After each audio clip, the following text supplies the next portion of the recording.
दोस्तों यहां पर आप लोगों को देखने को मिलेगा हमारे देश के अंदर में जब भी इलेक्शन होते हैं तो हम लोग यहां पर बात करते हैं मुद्दों की बात क्या रहती है यार। कोई एजुकेशन की बात करे, कोई इन्वायरमेंट की बात करे, कोई यहां पर आज के डेट में इंप्लॉयमेंट की बात करे। एक तो सबसे पहले हमारे देश के अंदर में एक पर्टिकुलर ऑर्गेनाइजेशन है जिसका नाम है एडीआर, एसोसिएशन ऑफ, इसको बोलते हैं एसोसिएशन फॉर डेमोक्रेटिक रिफॉर्म। 2023-24 में जो इलेक्शन हुआ यहाँ पर 1755 करोड़ रुपए खर्च कर दिए यहाँ पर बीजेपी ने, और कांग्रेस ने 1225 करोड़ रुपए, यानी कि दो पॉलिटिकल पार्टी ने इतने तगड़े लेवल पर इतना पैसा यहां पर खर्च कर दिया। तो इससे आप लोग अंदाजा लगाइए अब यहां पर किधर से दूसरी पॉलिटिकल पार्टी यहां पर सर्वाइव कर पाएंगी। दोस्तों यहां पर आप लोगों को देखने को मिलेगा हमारे देश के अंदर में जब भी इलेक्शन होते हैं तो हम लोग यहां पर बात करते हैं मुद्दों की बात क्या रहती है यार। कोई एजुकेशन की बात करे, कोई इन्वायरमेंट की बात करे, कोई यहां पर आज के डेट में इंप्लॉयमेंट की बात करे, तो ना तो कोई एजुकेशन की बात करता है, ना इन्वायरमेंट की बात करता है, ना इंप्लॉयमेंट की बात करते हैं, यानी कि 3E को सब भूल जाते हैं। पर लेकिन यहां पर अगर बात करें तो बस ये रहता है कोई किसी तरीके से वोट दे और यहां पर अपना काम निकाल कर बस निकल जाए। तो हमारा देश, हम लोग कहते हैं बड़ा भूखा देश है यार, देश के अंदर में बड़ी एक तरीके से बेरोजगारी है, देश के अंदर में पैसा नहीं है। पर लेकिन इलेक्शन के ऊपर में खर्च किए गए पॉलिटिकल पार्टी के रुपयों को देखकर आप लोग ये बोल नहीं सकते कि यार हमारा देश गरीब है और हमारे पास में पैसा नहीं है। ये चौंका देने वाले आंकड़े निकल कर आते हैं कि यार हमारे जैसा देश जहां पर हम लोग कहते हैं इतने गरीब हैं, हमारे पास में पैसा नहीं है, वहां पर 4,500 रुपए जो है यहाँ पर खर्च किए जा रहे हैं। बेसिकली आप लोग देख सकते हैं पॉलिटिकल पार्टीज के द्वारा। समझ रहे हैं आप लोग, यहाँ पर ये इन्होंने थोड़ा सा गलत लिख दिया, यहाँ पर ये यहाँ पर बीजेपी लिख दी उन्होंने पूरी। बीजेपी ने जो खर्च किए हैं वो किए हैं 1,755 करोड़ रुपए, ठीक है। मतलब ये इन्होंने प्रिंट मिस्टेक कर दी, कल हिंदू वाले छापेंगे कॉलम के अंदर में कि भारी मिस्टेक हो गई। ऐसा क्या है, पूरा खर्चा थोड़ी ना यहाँ पर, ये 4,340 करोड़ रुपए बीजेपी ने खर्च कर दिया गिरे, और यहाँ रखा बीजेपी ने 1,755 करोड़ रुपए खर्च किए।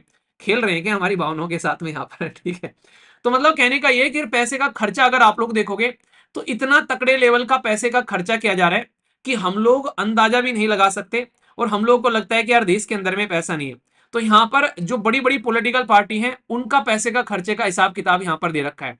और ये मैं ऐसा नहीं कह रहा हूं कि ये भाई साहब पता नहीं कब से कब तक का है, ये बकायदा जो जनरल इलेक्शन और उसके आसपास में जो कंपेन किया गया उसका खर्चा आप लोग यहां पर बोल सकते हैं। तो ये कितना ज्यादा इंपॉर्टेंट है आप लोग यहां पर समझ सकते हैं कि आज की डेट में पॉलिटिकल हमारे देश के अंदर में कंपेन के ऊपर में क्यों खर्चा किया जाता है। ये आर्टिकल के दो फायदे मैं आप लोग को बताता हूं। एक तो सबसे पहले हमारे देश के अंदर में एक पर्टिकुलर ऑर्गेनाइजेशन है जिसका नाम है एडीआर, एसोसिएशन ऑफ, इसको बोलते हैं एसोसिएशन फॉर डेमोक्रेटिक रिफॉर्म, यानी कि एक ऐसी ऑर्गेनाइजेशन जो कि यहाँ पर बहुत सारे आईआईएम्स के, आईआईटीज के बड़े बड़े जो प्रोफेसर हैं उनके द्वारा इकट्ठा कर ये एक ऑर्गेनाइजेशन बनाई गई जिसका नाम इन्होंने एडीआर रखा। और ये डेमोक्रेसी को कैसे आगे लेकर चल सकते हैं उसके बारे में बात करती है। तो डेमोक्रेसी को मेंटेन रखना ताकि ये चीजें समझाई जा सके, तो उसके ऊपर में यहाँ पर ये बात करते हुए नजर आते हैं।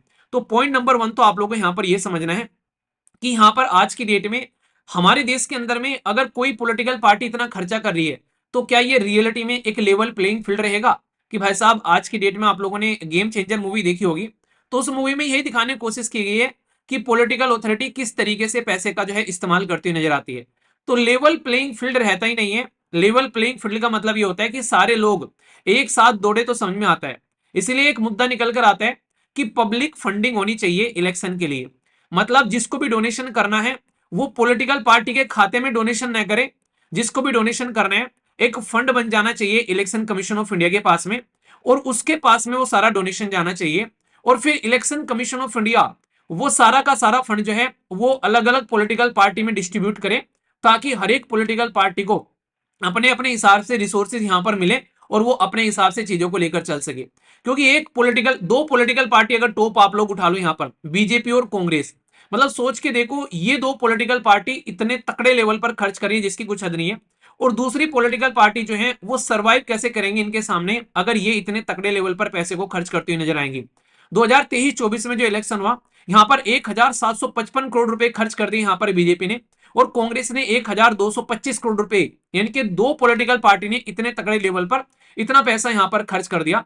तो इससे आप लोग अंदाजा लगाइए अब यहां पर किधर से दूसरी पॉलिटिकल पार्टी यहां पर सर्वाइव कर पाएंगी। तो ये पॉइंट आप लोग को यहां पर याद रखना है। इसलिए कहते हैं कि लेवल प्लेइंग फील्ड यहां पर होना चाहिए।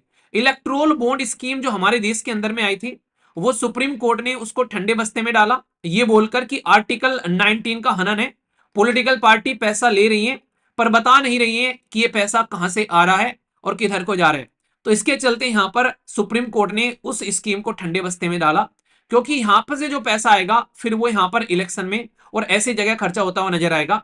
तो इसलिए ट्रांसपेरेंसी रहना बहुत ज्यादा जरूरी है अगर रियलिटी में हम लोग चाहते हैं कि डेमोक्रेटिक वे में हमारे देश के अंदर में इलेक्टेड जो गवर्नमेंट है वो आए और सिस्टमेटिक वे में आगे बढ़े यहाँ पर। तो मैं आशा करता हूं कि आप लोग यहाँ पर इसको समझ रहे होंगे पूरा। तो ये एक रिपोर्ट प्रस्तुत की गई है, इसमें सबसे बड़ी जो मुद्दा आता है वो आता है कि किस तरीके से हम लोग को जो पैसा खर्च किया जा रहा है इलेक्शन के ऊपर में उसको कैसे डील करके चलना है, ठीक है। बाकी इसके ऊपर में देख लेना, गारंटी है एडिटोरियल आएगा, ठीक है ना क्योंकि जब जब ऐसी कुछ बातें होती है दाइंदो वाले छोड़ते नहीं है, वो तुरंत एडिटोरियल छापते हैं और ये जरूरी भी है। पर लेकिन सबसे इंटरेस्टिंग चीज मैं आप लोगों को बताऊं, जो एक और इंपॉर्टेंट पॉइंट आप लोग यहाँ पर ऐड कर सकते हैं, ये थोड़ा आप लोग को सरप्राइज भी करेगा, और ये अगर ऐड कर देंगे तो एग्जामिनर के भी चक्षु खुल जाएंगे। आप लोग सोच रहे हैं कि ये जो पैसा खर्च किया जा रहा है अलग अलग पॉलिटिकल पार्टीज के द्वारा, ये पैसा रियलिटी में कहां पर जाता है, काफी लार्ज स्केल पर ये एडवर्टीजमेंट में जाता है। एडवर्टीजमेंट मतलब जब आज की डेट में आप लोग न्यूज़पेपर में आर्टिकल्स देखते हैं, न्यूज़पेपर में एडवर्टीजमेंट देखते हैं, सोशल मीडिया पर जाते हैं वहां पर एडवर्टीजमेंट देखते हैं, आप लोग टेलीविजन देखते हैं वहां पर एडवर्टीजमेंट देखते हैं, तो सोच के देखो जो बड़े बड़े मीडिया हाउसेज हैं आज की डेट में, जिनका भी आप लोग नाम ले लो, उनको सबको आज की डेट में एडवर्टीजमेंट जो है वो सरकार से मिलते हैं, यानी कि गवर्नमेंट से मिलते हैं। अगर कोई भी ऐसा न्यूज़पेपर होगा जो कि सरकार के खिलाफ अगर कुछ भी बोलेगा तो सरकार उसका एडवर्टीजमेंट जो है वो उसको देना बंद कर देती है। तो सोचो न्यूज़पेपर को रिवेन्यू की वजह से कितना यहां पर नुकसान झेलना पड़ जाता है। तो इसलिए कोई भी न्यूज़पेपर सरकार के खिलाफ कुछ लिखता ही नहीं है, ये सोचकर कि उसको यहां पर सरकार के साथ में अगर पंगा लेगा तो एडवर्टीजमेंट नहीं मिलेगी। तो freedom of speech and expression जो मीडिया जो एक पिलर माना जाता है डेमोक्रेसी का, वो यहां पर आप लोगों को गूंगा बहरा नजर आएगा। यहां पर इस तरीके से आप लोग बोल सकते हैं, कोई भी सरकार का अगर मुद्दा होगा तो उस पर वो अपनी आवाज उठाता हुआ नजर नहीं आएगा यहां पर, इस तरीके से आप लोग समझ सकते हैं। तो एक तो यहां पर दो मुद्दे बन जाते हैं जो एग्जाम के पॉइंट ऑफ से बड़ा इंपॉर्टेंट है। एक तो public funding election commission of India के हाथ में होना चाहिए ताकि लेवल प्लेइंग फील्ड प्रोवाइड कराया जा सके इलेक्शन के अंदर में।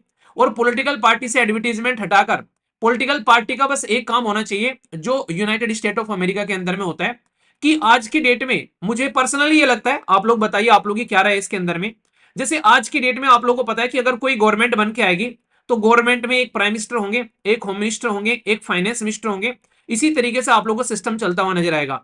और पॉलिटी के अंदर में आप लोगों ने पढ़ा भी होगा, मैंने भी लेक्चर में पढ़ाया था, कि दूसरी साइड में अपोजिशन होती है, अपोजिशन के पास में भी लीडर ऑफ अपोजिशन होता है, साथ ही साथ में उसके खुद के मेंबर होते हैं।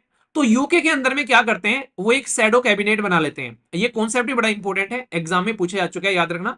शैडो कैबिनेट का मतलब क्या होता है, जैसे मान लीजिए यहां पर प्राइम मिनिस्टर है आज की डेट में, मुखिया, तो इसी के एवज में अपोजिशन में भी कोई एक मेंबर होना चाहिए कि भाई साहब जो प्राइम मिनिस्टर की जो भी एक्टिविटीज है उन पर ध्यान रखे।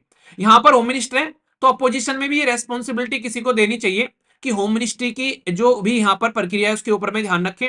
और साथ ही साथ में यहाँ पर जो भी है फाइनेंस मिनिस्टर, अपोजिशन में भी ऐसा मेंबर होना चाहिए जो फाइनेंस मिनिस्ट्री की जो प्रक्रिया है उसके ऊपर में ध्यान रखे। तो इस तरीके से हम लोग एक प्रोडक्टिव अपोजिशन बना पाएंगे और इस तरीके से हम लोग क्या कर पाएंगे कि भाई जहां जहां पर भी कोई भी अगर हमारी गवर्नमेंट सही काम नहीं कर रही है, क्योंकि अपोजिशन के भी जो लोग पार्लियामेंट में पहुंचे हैं वो भी जो जनता के द्वारा इलेक्ट किए गए हैं ना भाई साहब, वो मेजोरिटी में नहीं थे तो गवर्नमेंट नहीं बना पाए, पर रिप्रेजेंटेटिव तो है ना, उनकी भी रेस्पॉन्सिबिलिटी बनती है कि सरकार को प्रॉपर अकाउंटेबल ठहराए यहाँ पर। और अगर कहीं पर भी कुछ भी ऐसा कुछ हो रहा है तो भाई उसके एवज में वो भी अपनी तरफ से प्रॉपर सिस्टमेटिक वे में चीजों को जनता के सामने रखें। अगर मीडिया काम नहीं कर रही है तो ये काम एटलीस्ट अपोजिशन का होना चाहिए, वो तो सरकार से एडवर्टीजमेंट नहीं ले रहे हैं। पर लेकिन हमारे देश में इस चीज की बड़ी कमी रहती है कि अपोजिशन बस टांग खींचने का काम करती है, वो बस नेगेटिव चीजें देखती है, वो ये नहीं देखते कि एक प्रॉपर सिस्टमेटिक वे में देश के हित में किस तरीके से चीजों को हम लोग को लेकर चलना चाहिए। तो शैडो कैबिनेट का कॉन्सेप्ट आप लोग याद रखना, ये भी काफी इंपॉर्टेंट हो जाता है अगर अपने देश के अंदर में डेमोक्रेटिक सिस्टम को हम लोग को सिस्टमेटिक वे में आगे लेकर चलना है, तो ये कॉन्सेप्ट भी आप लोग समझ सकते हैं। शैडो कैबिनेट को अगर वैसे समझना है तो आप लोग ये समझो कि भाई साहब जैसे नहीं घर में भी हम लोग बोले कि मम्मी अगर पापा कुछ गलत करे तो मम्मी रोकने के लिए आ जाती है, मम्मी कुछ गलत करे तो पापा रोकने के लिए आ जाता है, ठीक है, ऐसे ये दोनों कुछ गलत करे तो दादा दादी जी रोकने के लिए आ जाते हैं। तो ऐसे आप लोग समझ सकते हो। तो ये एक इफेक्टिव सिस्टम रहता है घर के अंदर में चीजों को सही तरीके से मैनेज करने का, तो ये समझ सकते हैं। और दूसरा हमारे देश के अंदर में एक और पॉइंट आप लोग याद रख लेना, आप लोग इसको भी समझ सकते हैं, एक है हमारे देश के अंदर में आरटीआई, आरटीआई का गला घोट दिया जा रहा है फिलहाल के टाइम पर। तो जनता के पास भी कम से कम ये रास्ता है जिसके थ्रू जनता पूछ सकती है सरकार से कि भाई ये मुद्दा क्या है, इसको बता दो। तो आरटीआई के ऊपर भी काम करना चाहिए। कल ही मैंने आर्टिकल डिस्कस किया था, हमारे देश के अंदर में जजेस जो है ना, एक दिन में लगभग मतलब एक साल के अंदर में लगभग 2,500 के करीब केस जो है वो सोल्व करते हैं जजेस, जिसमें कई सारे केसेस जो है कितने कॉम्प्लिकेटेड होते हैं। पर लेकिन अगर बात करें आरटीआई के जो बेसिकली नुमाइंदे बैठे हुए हैं, उनको तो जस्ट इंफॉर्मेशन डिलीवर करनी है वहां से, वो इतने भी केसेस जो है वो यहाँ पर नहीं निकाल पाते हैं। तो आप लोग समझो आरटीआई काम कैसे कर रहे हैं। तो ये चीजें आप लोग यहाँ पर सारी एक दूसरे के साथ में कनेक्ट करके देख सकते हैं। तो बहुत ही इंपॉर्टेंट है, इसलिए आप लोग थोड़ा सा ध्यान से समझिएगा, कोई भी डाउट इसको लेकर आप लोग के मन में नहीं होना चाहिए। और फिर भी कोई डाउट होगा तो आप लोग देख लेना, ठीक है। एक छोटी सी इंफॉर्मेशन आप लोग के लिए कि आज जो है आप लोग के लिए एसएलवी कूपन जो है वो एक्टिवेट है, और आज जो है आप लोग के लिए लास्ट डे है यहाँ पर ये एक्टिवेट होने का। तो जिस किसी को भी कोई भी क्लासेस कनेक्ट करनी है तो आप लोग इसको कर लीजिएगा। कोई भी क्लासेस अगर आप लोग लेने जाओगे, चाहे आप लोग स्टेट पीसीएस, चाहे यूपीएससी, चाहे आप लोग ईपीएफओ, चाहे कोई भी आप लोग टेस्ट सीरीज भी ले रहे हैं, तो एसएलवी कूपन कोड वहां पर यूज कर लेना। तो जो भी मैक्सिमम आप लोग के लिए अवेलेबल होएगी चीजें, आप लोग का जो भी रिक्वायरमेंट है वो फुलफिल हो जाएगी यहाँ पर। तो ये आज शाम तक आप लोग इसका यूज कर सकते हैं, ठीक है। तो एक छोटी सी इन्फॉर्मेशन थी, कई सारे बच्चे बोले थे कि सर एक्टिवेट नहीं कराया ये, तो एक्टिवेट करा दिया है आज के लिए, तो आप लोग इसको जरूर यूज कर लीजिएगा, ठीक है। कहीं पर भी आप लोग वेबसाइट या फिर एप्लीकेशन पर भी इसका इस्तेमाल कर सकते हैं, ओके।